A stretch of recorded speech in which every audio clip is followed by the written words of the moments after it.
know of a couple of the players as well.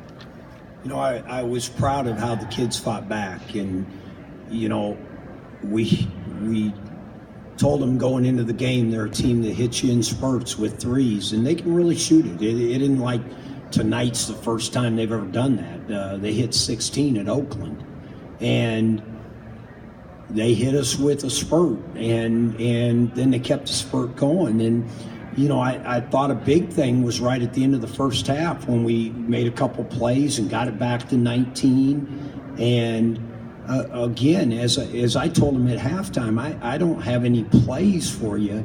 You're going to have to go out and play harder, and you're going to have to defend. And I thought they did a good job. I thought we got tired.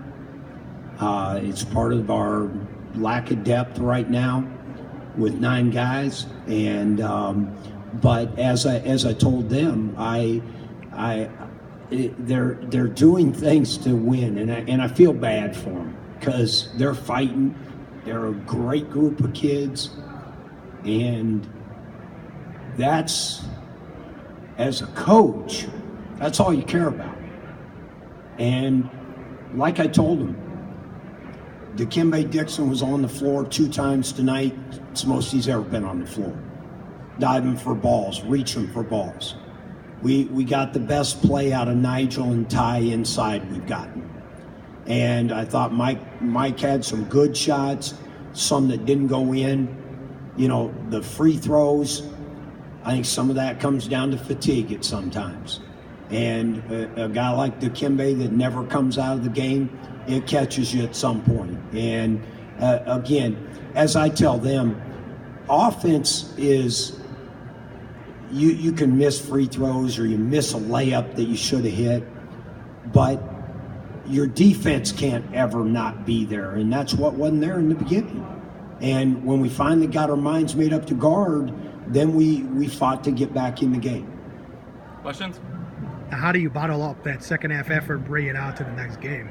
Well, I think when you look at our last 3 games, the 9 guys that are playing right now are playing better all the time. And, you know, I think there's that factor of, you know, again, I just look out there and go, I don't have one returning player besides Lance and Ty that are, and they're both sophomores that are, you know, they're guys that are just trying to figure this game out. And people can go, well, coach, you're 20 games in, they haven't figured it out. Well, they're young guys, and they are figuring it out. They're playing better all the time. And like I told them, when you guard like that, I loved it. There wasn't any need to call any sets or call any plays. You're just playing.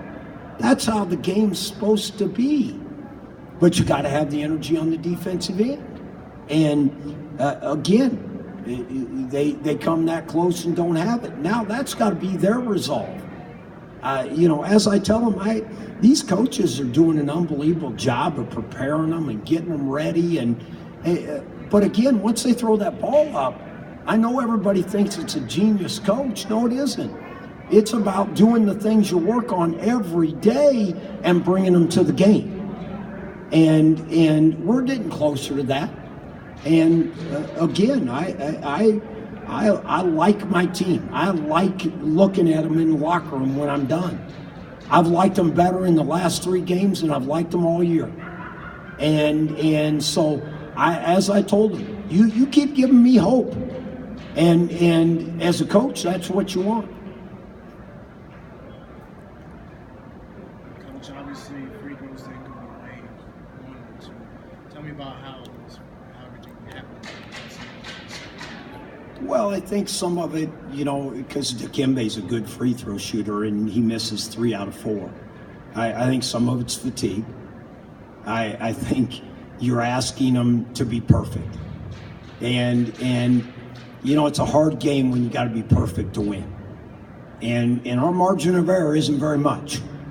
And so, you know, but again, I don't look at that. Because if we'd have guarded in the first half like we guarded in the second half, it wouldn't have came down to free throws. Now, Coach, is it a matter of maybe next year you have a little bit more of a pure point guard out there? Maybe guys know where to go a little bit better?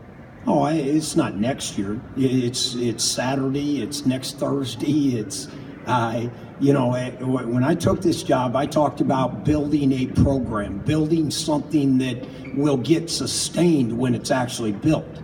And again, I texted a coaching friend of mine tonight before the game. I said, I'm going to have 6 freshmen, 2 sophomores, and 1 junior college transfer play tonight. And if everything goes right and they do what they're supposed to do, all those guys will be back and they'll have played real minutes.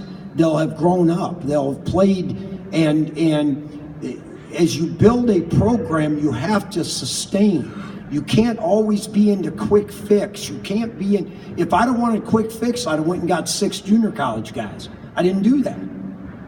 I'd rather have some freshmen out there because as I tell them, I'm a big boy. I've done this a long time. And again, I always tell people, you can have an opinion, but if you ain't out there every day with us and you aren't watching these guys work and what I demand of them, then I really don't care about your opinion. Because at the end of the day, they know what's expected of them. And I believe this, they're all getting better. They're all getting better. Because that's how you measure anything, is are they getting better individually and as a team? And they are. And they are. Again, if you only measured on wins, you could go, no, they're not, Coach. No, I know what I inherited. And we're getting a culture of you're accountable, and when you make mistakes, you are brought into it. And then how do you keep getting better? And we're accountable for each other. And that's not going to change. And that's why we'll build something eventually that the expectations of the returning players, the new players, will live up to that. Not the new players being the expectation. And so, I can't wait to play Saturday. I can't wait to practice tomorrow, because they want something. They're playing hard.